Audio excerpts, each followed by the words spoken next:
So in Dzogchen, we talk about finding the essences of teachings and situations and just get a whole lot of accumulations into the habit of seeking the essence. What is the essential meaning? What is the meaning beyond words? What is the translation?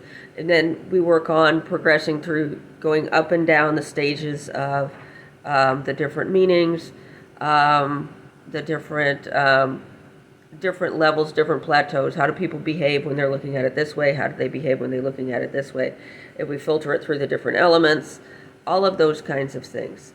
Essentially, Dzogchen is very simple. But once you have done enough accumulations in which your Avaduti has crystallized into the shape of someone who practices Dzogchen, then you start to reapply it throughout all of the things that seem like they're just useless decoration until you get to that point.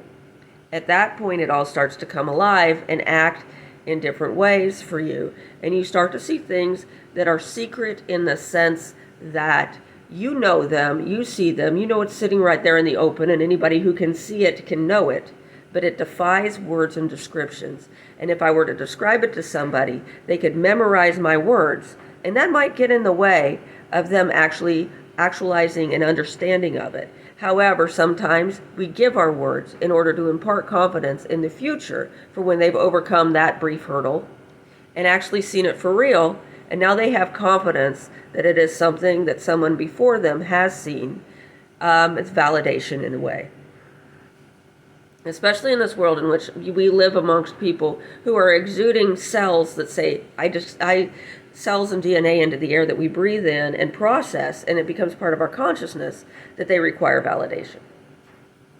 And then we better understand how to interact with other people.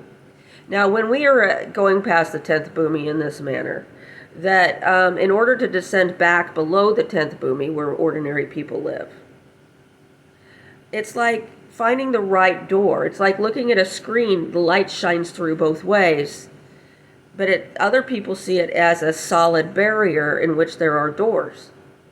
And if we emerge through the wrong doors, people get agitated. We're going to be making mistakes because we just don't see it anymore the same way they do.